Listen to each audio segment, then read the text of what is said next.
Hello and welcome to another episode of J. Coon Presents. Superheroes.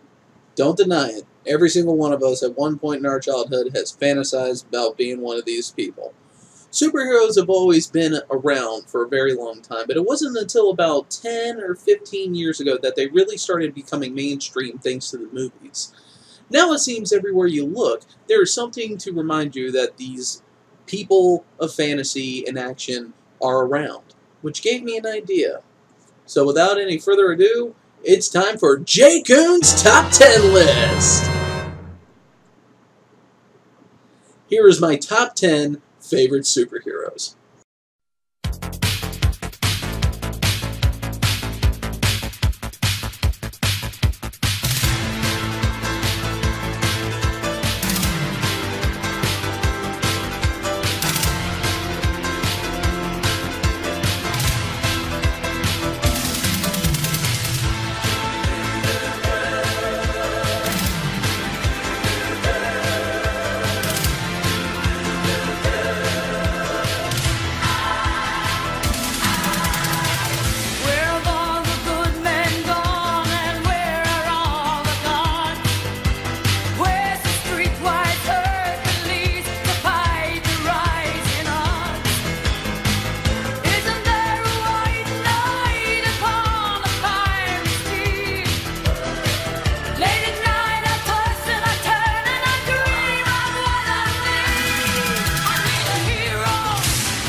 Number 10.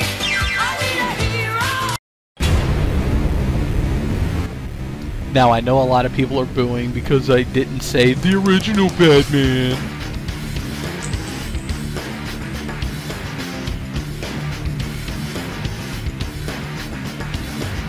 What? Whatever, this is my list, not yours. I really like this character. If for nothing else, he is nothing like Bruce Wayne. He isn't a scientific genius, he isn't a master detective. He's just some punk kid that happened to be in the right place at the right time. Even though he actually stole the Batsuit and had a joyride in it before Bruce Wayne actually took him under his wing and taught him how to be a real hero. One of the things I really like about Terry that sets him apart from Bruce is the fact that he's willing to get down and dirty with the villains and fight them hand to hand and have banner of his own. The best example of this is his fight with the Joker. While he has a lot of potential, he sometimes causes just as many problems as he solves. But overall, he's shown his resolve time and time again, dealing with villains from Bruce Wayne's past as well as villains from his own time. Hell, he even had to deal with Superman at one point and actually came out on top. This was enough to net him the number 10 spot. Batman Beyond, the teenage loudmouth Dark Knight of the future. What are you doing? Fighting dirty. The real Batman would never... Told you you didn't know me. Number 9. Some of the superheroes that I really enjoy are the type that tread the line of being a possible bad guy. This really holds true for Jason Todd, the Red Hood. After Batman and the original Robin, Dick Grayson, parted ways, he took the young Jason Todd under his wing and made him the next Robin. Todd, being more brash and brutal than Grayson, would cause him and Bruce to butt heads on more than one occasion. Then, one day, DC Comics put out a poll asking the readers to decide the fate of young Jason, and turns out the readers didn't care for him too much and decided that...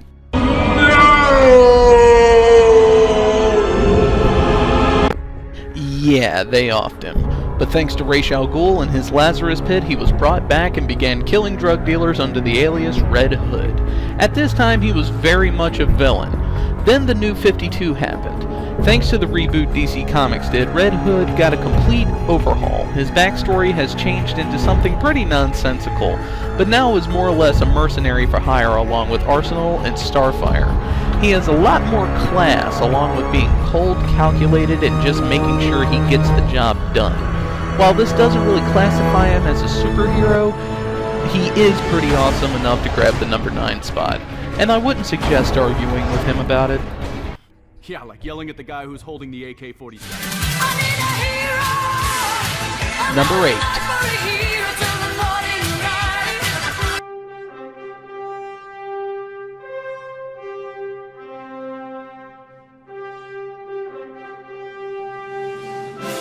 the last son of Krypton, the Man of Steel, whatever you want to call him. You can't deny that this guy pretty much reigns supreme when it comes to superpowers. Pretty much, if you can think of it, Superman can and probably has done it. While certainly not my favorite superhero, being that he's at number 8, I gotta admit I'll always have a soft spot for the man who stands up for truth, justice, and the American way.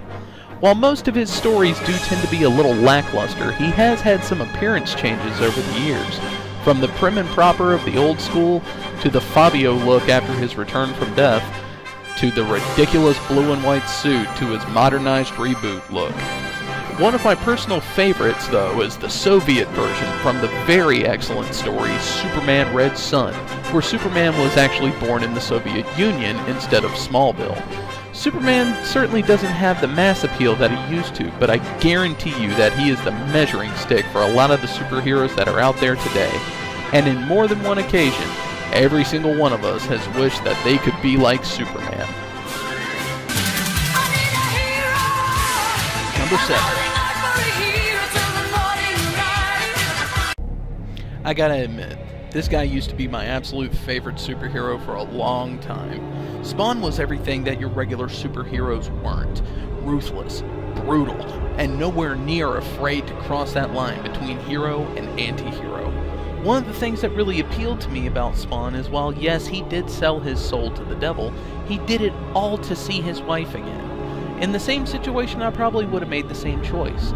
And while that deal he gave him was pretty shitty, boy did Spawn really turn things upside down for his so-called creator, thwarting his plans at every turn, and even killing him at the end. Hell, Spawn at one point took on God and Satan themselves to decide the fate of the world. With Spawn triumphant, he chose to reset the world the way it was without the influence of heaven and hell. And that's where things started going bad for this character.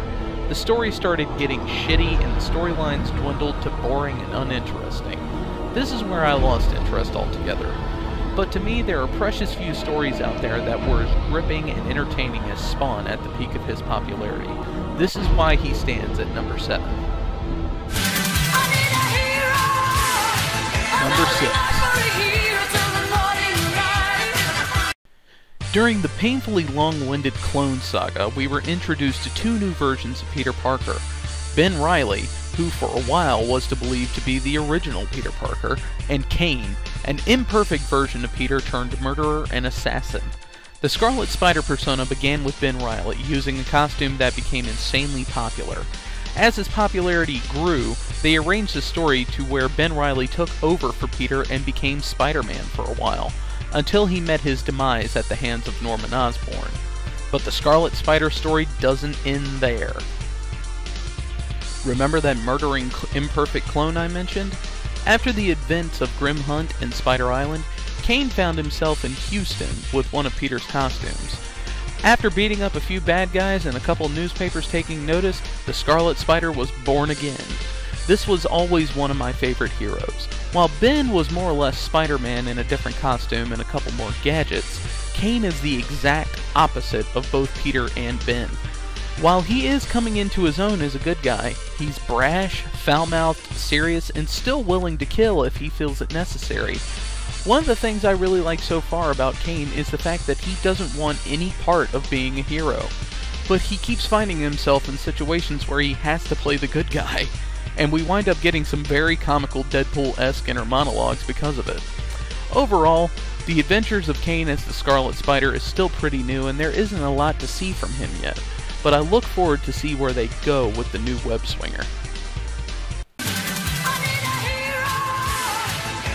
Number 5. I'll be honest, I don't really read any of his books except Wolverine and the X-Men and Uncanny X-Force. Throughout this list, you've heard me talk about heroes that walk the line between hero and anti-hero. Well, Wolverine has this down to an art form. In Wolverine and the X-Men, he is the clawed, bad-haired dude headmaster of the Jean Grey School for Gifted Youngsters. In X-Force, however, he's the leader of an elite group of highly skilled assassins whose purpose is to rid the world of the scum that pollute it. Permanently. When Wolverine and Cyclops had a slugfest in the middle of a battlefield in the Schism storyline, and split from the X-Men to rebuild the school in Westchester, is really where I started taking interest in Logan's story. They took the badass who is the best there is at what he does, and gave him some more depth, showing concern for the future of his kind by following in the footsteps of his former mentor. One of the final things that I'll mention that makes him one of my favorites is the fact that he is tangled with some of the best in the Marvel Universe and either fought them to a standstill or came out on top. It's next to impossible to put Wolverine down for the count permanently, so this tough SOB gets the number 5 spot. Number 4.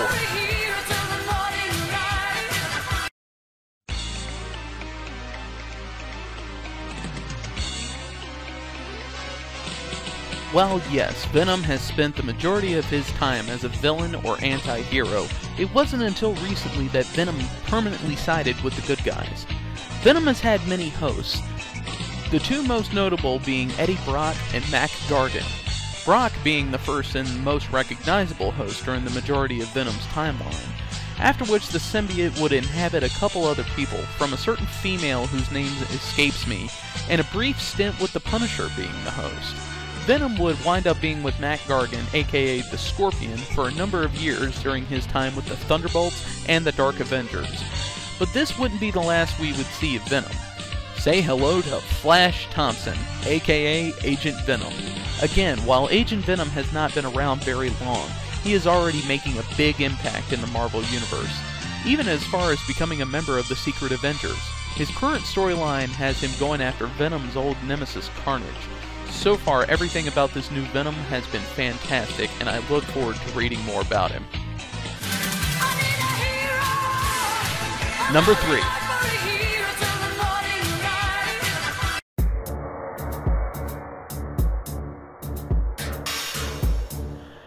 At first, I started liking Nightwing to get under my dad's skin. He was a huge Batman fan, so it seemed like the thing to do. But when I got old enough to understand the stories and background and really pay attention rather than just look at the pictures, I grew to really like Nightwing. While Dick Grayson was Robin, he began to disagree with how Batman went about things. Eventually, he would go off on his own, and with a little help from Superman, came up with his new name. While still hanging around Gotham mostly, he would begin to set up shop in Gotham's neighboring city, Bloodhaven, where he would really come into his own. I started paying attention to Nightwing when he showed up on Batman the Animated Series, and then really reading his books when the battle for the Cowl happened, with the end result being that Grayson had finally taken his place as Batman. After Bruce Wayne's return in the New 52 reboot, however, Dick returned to being Nightwing. While he is very much like Batman, he does tend to prefer facing things head-on rather than playing detective. His costume is simple yet effective, and still has all the same toys as Batman. Well, minus the car and the plane and such. And while people are still very much afraid of him as they are Batman, Nightwing is not concerned with keeping silent. Once again, another character willing to trash talk with his opponents. But with all these things aside, even though he still consorts with the rest of the Bat family, Grayson has proven time and time again that he has stepped out of the shadow of the Bat. Number 2.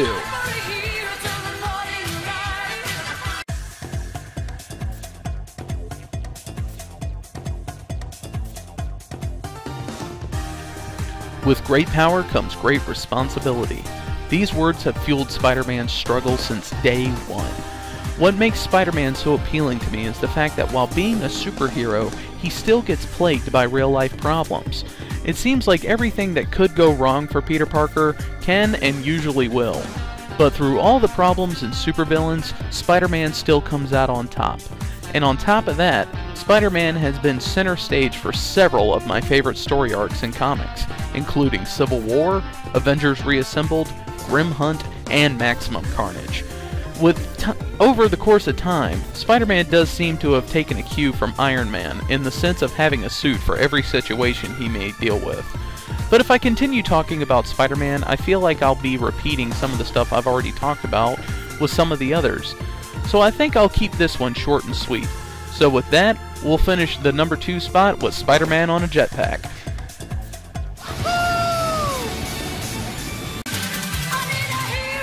And my number 1 favorite superhero is... Alright, let's be honest. Which one of you didn't see this coming? I mean, come on. Really? Really? Come on. You didn't see this coming? Yes, my favorite hero is Green Lantern. For some reason, he's the hero that makes the most sense to me. How they stand as heroes, how their powers work and why, what they stand for. Their rings can make constructs of anything limited only by the user's imagination. You have to be chosen to represent the Corps. Everyone in the galaxy is scared shitless of a Green Lantern, and the most important fact about them, there's more than one of them.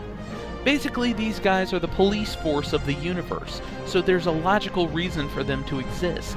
No cosmic rays, no radioactive animal bites. Just being a decent guy and having the ability to overcome fear. The very same things we look for in the people who defend us today. Now, for the longest time, the books followed Hal Jordan, but later they would expand the universe to include more backstory on the Corps, as well as adding in 3 more human members, John Stewart, Guy Gardner, and Kyle Rayner. Now, if I had to choose one out of the whole Corps that I like the most, I would probably go with Rayner, because in my opinion, Hal Jordan should never wear the ring again. But let me stop myself there. That's a rant for another time. Overall, I love the Green Lantern Corps, the universe's first and last line of defense. And that should wrap up my top 10 list. Thank you guys very much for watching, and I hope you enjoyed it. Now, I have to admit, I had no idea what I was in for when I decided to do a top 10 list. A lot of time in editing goes into just doing a regular video, but the amount of time in editing that goes into a top 10 list is unbelievable. So that's why it took so long to bring this one out. So I do apologize for the wait. But I'm glad that I could bring you another entertaining video, and I hope you enjoy watching it as much as I enjoyed making it. Until then, I'll see you next time after I come back from Anime USA, so expect to see another con report very, very soon. Have a good one. I need a hero! Save me now! I need a hero! I need a hero! Save my life! A hero will save me! I need a hero! Who's gonna fight for what's right? Who's gonna help us survive? I need a hero! Who's gonna fight for the weak? Who's gonna make them believe? I need a hero! I need a hero! A hero's gonna save me!